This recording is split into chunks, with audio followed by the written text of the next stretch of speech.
After Business. Jusqu'à minuit sur BFM Business.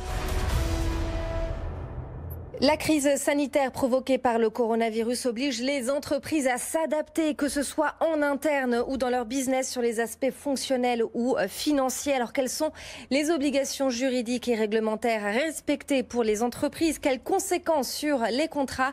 On en parle avec Vincent Breneau. Bonsoir. Bonsoir. Vous êtes avocat associé chez Auguste Debussy. D'abord, depuis le début de la crise sanitaire, comment les entreprises s'adaptent? Écoutez, vous savez, les entreprises ont deux préoccupations principales. C'est d'une part protéger leurs salariés et d'autre part protéger leur activité, leur business. Et évidemment, les deux préoccupations s'inscrivent dans des dynamiques qui sont assez différentes. Alors justement, on va commencer par la protection des salariés. Quels sont les recours? Alors c'est la protection première, évidemment.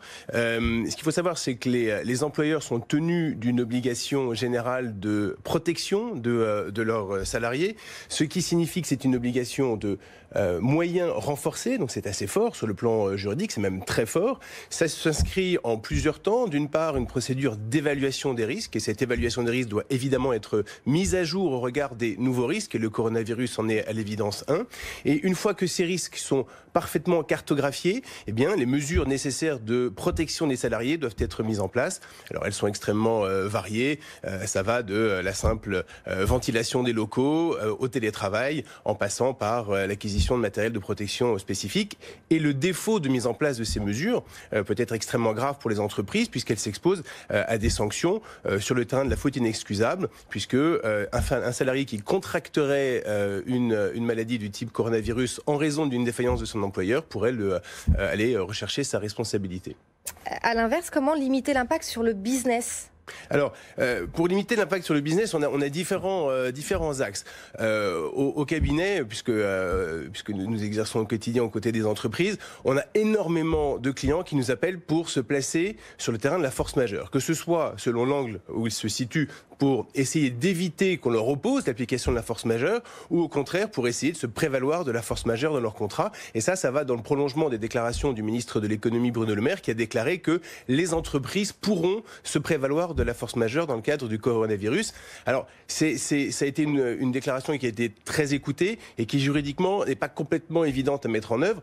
Dans le cadre des marchés publics de l'État, oui, effectivement, on peut opposer cette mention du ministre qui représente l'État pour l'exécution des contrats, pour autant qu'elle soit favorable aux co-contractants, puisque le ministre ne peut pas modifier unilatéralement un contrat par voie déclarative.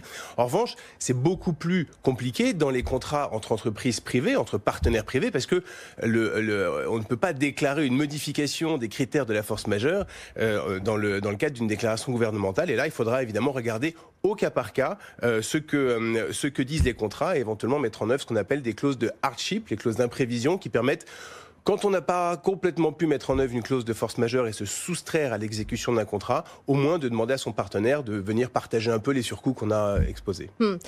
Quels sont les secteurs les plus touchés, les plus impactés parmi vos clients, par exemple ? Écoutez, on a vraiment des appels dans absolument tous les sens. On a à la fois des grands groupes dans le secteur énergétique qui sont, par exemple, très concernés par évidemment la sécurité de leurs salariés qui sont déployés sur différents terrains.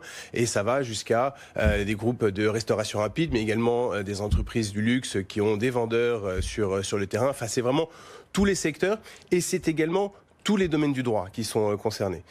C'est-à-dire, par exemple ? Alors, au-delà, effectivement, du droit du travail et du droit des contrats que j'ai évoqué, on a la question du droit des assurances qui revient très régulièrement et on s'aperçoit que c'est un domaine où les entreprises ne sont malheureusement pas assez couvertes parce que dans beaucoup de cas, les entreprises n'ont pas souscrit de couverture spécifique pour les pertes d'exploitation.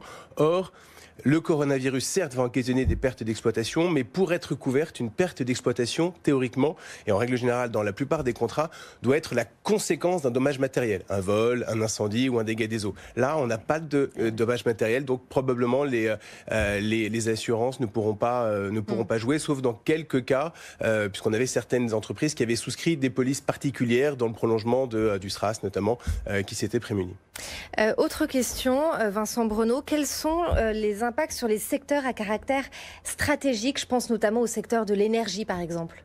Alors, dans le domaine de l'énergie, on a des dispositifs qui sont extrêmement précis. Le Code de l'énergie, il s'assigne pour objectif de garantir la continuité de la fourniture d'énergie sur l'ensemble du territoire national. Donc, en fonction des 3 grands types d'énergie, électricité, gaz et pétrole, on a des dispositifs spécifiques qui s'appliquent.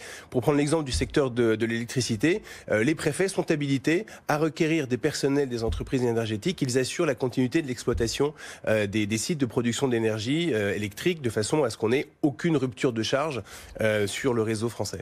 Donc ça, ce sont les mesures mises en place pour assurer un plan de continuité finalement dans le secteur de l'énergie, c'est ça? Oui. Et j'imagine qu'il y en a d'autres dans d'autres secteurs. Alors la plupart des secteurs ont leur propre plan déjà mis en œuvre. D'ailleurs, au niveau national, on a ce plan qui date de 2011, qui a été dessiné pour la prévention des conséquences d'une pandémie grippale, mais les conséquences sont à peu près les mêmes. Et on regarde, d'ailleurs, quand on regarde les mesures qui sont mises en œuvre sont très largement inspirées de ce plan. C'est une bonne chose. Donc il n'y a pas d'improvisation en la matière. Et on voit que tout est dirigé pour éviter d'arriver à une saturation du système sanitaire qui aurait un effet boule de neige sur le reste de l'économie. Et l'idée est de revenir très vite en stade 4. On parle beaucoup du stade 3 aujourd'hui, mais l'idée est surtout d'arriver le plus vite possible en stade 4, c'est-à-dire le stade où on revient à la normale. Alors justement, vous parliez du stade 3. Qu'est-ce que le stade 3 va changer concrètement pour les entreprises?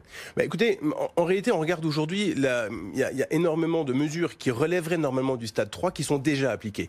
Des mesures de chômage partiel, elles ont déjà été autorisées dans bon nombre des cas. Des mesures de contrôle des prix, on a vu que sur les gels hydroalcooliques, elles sont également largement appliquées. On constate également que on a probablement, dans le cadre de la phase 3, du stade 3, on aura une augmentation du travail à distance, on aura une augmentation des salariés absents, notamment parce qu'il y en aura probablement des fermetures d'écoles, et donc les salariés pourront se prévaloir du dispositif d'enfants malades pour une durée de 14 jours. Donc on aura plus de gens absents et donc un impact plus fort sur l'économie, c'est certain. Merci beaucoup Vincent Brenaud. Je rappelle que vous êtes avocat associé chez Auguste Debouzy.